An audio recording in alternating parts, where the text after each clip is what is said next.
कई बार लोग अपने मन की शिकायत करते हैं कि महाराज हमारे मन में नेगेटिव थिंकिंग बहुत आती है, नकारात्मक विचार बहुत आते हैं। एक सज्जन आए हमसे कहने लगे हमारा मन बहुत खराब होता है।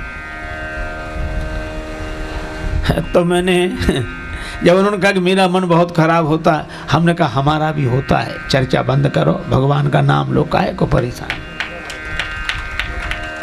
संसार में कौन ऐसा है? अच्छा देखो, हम आपसे एक बात पूछें, छोटा सा उदाहरण है। आदमी जब से युवक हुआ है तब से उसके दाढ़ी बाल निकलने शुरू हुए कि नहीं? है ना? है परेशानी कि नहीं?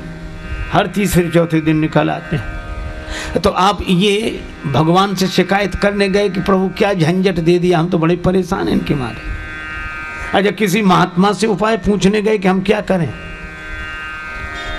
आप करते क्या हैं? जैसे ही दाढ़ी बाल निकलने शुरू होते हैं अपना शस्त्र तैयार रखते हो, बनाकर ठीक कर ले, तो फिर जब निकलेंगे तब देखी जाएगी।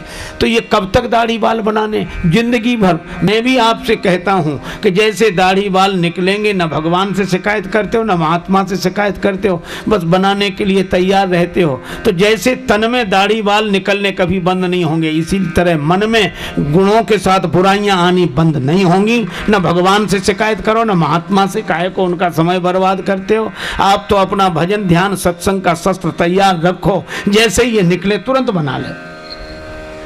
लेकिन इसका मतलब नहीं कि आप एक बार बना लेंगे तो फिर नहीं निकलेगा, फिर निकलेंगे ये। तो कब तक मन को इसी तरह साधना से जोड़कर रखना है? कब तक? जब तक दाढ़ी बाल बनाना है, जीवन भर। तो मन को भी जीवन भर। इसलिए परेशान मत हो, ये तन की प्रकृति है और वो मन की प्रकृति है।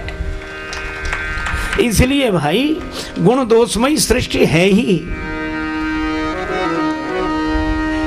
एक सज्जन थे हरियाणा के, बड़े सुंदर भजनोपदेशक मास्टर नत्था सिंह जी। उनके कई भजन बहुत प्रसिद्ध हैं। मुझे एक भजन किसी से सुनने को मिला था, एक आध पंक्ति उसकी याद है। वो कहते एक विधाता ही, एक विधाता ही निर्दोष रहा, बाकी सब में कोई ना कोई दोष रहा, बाकी सब में कोई ना। यहां विधाता शब्द से ईश्वर समझना चाहिए। एक ईश्वर ही निर्दोष रहा, बाकी सब में कोई ना कोई दोष रहा, बाकी सब में कोई ना कोई दोष रहा।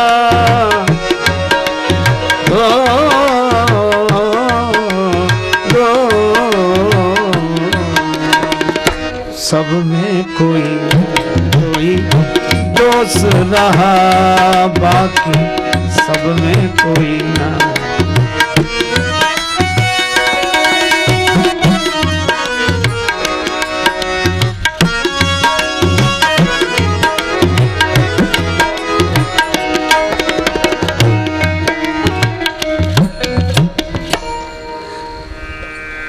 बाकी सब में कोई ना कोई दोष रहा।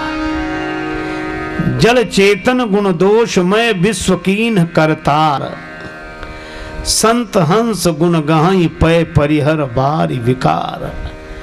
एक दिन कहा गया था, जहां सुमति वहां कुमति, जहां कुमति वहां सुमति, जहां गुण वहां दोष, जहां दोष वहां गुण, जहां जड़ता वहीं चेतनता, और इसी तरह जहां सार वहीं संसार। देखो, कोई संसार को ज्ञान की दृष्टि से देखता है तो उसे सार दिखता है, सर्वम खलविदम ब्रह्म। ज्ञान की दृष्टि जिनके पास है उन्हें सार दिखता है, और वैराग्य की दृष्टि जिनकी है उन्हें सब असार दिखता है। ज्ञान की दृष्टि जिनकी है उन्हें सब सार दिखता है, वैराग्य की दृष्टि जिनकी है उन्हें सब असार दिखता है, और जिनके पास ना ज्ञान की दृष्टि है ना वैराग्य की दृष्टि है उन्हें संसार दिखता है। ये तो है। तो गुण दोषमयी सृष्टि है ही। और बड़े सुंदर सुंदर उन्होंने उदाहरण दिए इस भजन में। वे कहते हैं महाराज युधिष्ठिर जुआ खेल गए और यहां तक कि दांव पे लगा दिया द्रौपदी जी को, और धर्मराज कहलाते हैं। अच्छा, कई लोगों को ये बात गले नहीं उतरती, बहुत लोग तो प्रश्न भी करते हैं। एक सज्जन हमसे ही कह रहे थे कि महाराज युधिष्ठिर को आप धर्मराज मानते हो? हम उनका मानते क्या, वो हैं? बोले काहे के धर्मराज, हमें तो अच्छे आदमी भी नहीं लगते। ये अच्छे आदमी का लक्षण है जो जुआ खेल जाए और जुए में इतना भी होश ना रहे कि पत्नी को दांव पर लगा दे, उन्हें आप धर्मराज कहते हैं? हम तो धार्मिक तक नहीं मानते। और ऐसे तर्क देने वाले लोग हैं। तो मैंने उनसे एक ही बात कही कि आप ऐसे सोचो, कोई विद्यार्थी पढ़ रहा हो और 100 नंबर का पर्चा हो और उसके 80 नंबर आ जाएं तो फेल माना जाएगा कि पास? 16 पास माना जाएगा और अच्छे नंबरों से माना जाएगा। हमने कहा 20 नहीं है। बोले तो कोई बात नहीं, 80 तो हैं। बोले हाँ ये बात तो पास माना जाएगा। हमने कहा इसी तरह युधिष्ठिर जी तो धर्मराज हैं, वो 20 नंबर काट ले जितने में गड़बड़ी लगी हो तुम्हें। जो तुम्हें गलत लगता हो और जो गलत है तो उतने नंबर कम कर लो। मैं तो कहता हूं अवतार कोटि की विभूतियों को, महापुरुषों को भी जब देखो तो कुछ लोग हल्दी की गांठ पे पंसारी की दुकान खोलते हैं, एक दोष पर बाकी सब गुणों को नकार जाते हैं। यह गलत बात है। अरे आप उनके 20 नंबर कम देखो पर 80 तो देखो।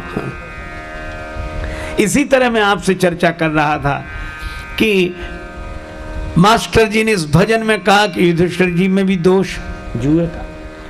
महाराज भर्तहरि राज्य त्याग दिया, वन में विचरण करते थे, एकांत में रहकर वैराग राग रसिक हो गए, आत्मज्ञानी हो गए, भगवत भक्त हो गए, तपस्या में मन लग गया।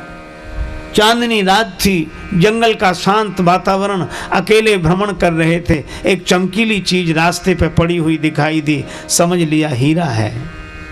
हाथ बढ़ाया उठाने के लिए, वो चमचम चमकता हुआ हीरा नहीं था, पान की पीक कोई थूक कर चला गया था। तो चांदनी रात में वैसी लग रही थी और जो बड़ी गिलानी हुई, कितना सब छोड़ने के बाद भी हीरे का लालच। तो भजन में कहा कि बोलो कहाँ का संतोष रहा।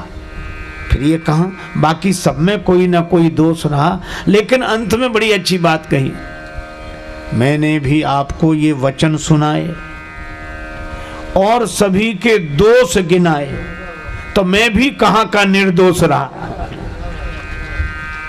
हा? देखो भैया, संसार दोष गुणमय है, यह प्रकृति है। लेकिन संसार में बड़े से बड़े बड़भागी भी गुण और दोष से निर्मित हैं, लेकिन हनुमान सम नहीं बड़भागी, क्योंकि जानकी माता ने कहा गुण निधि सुत हो।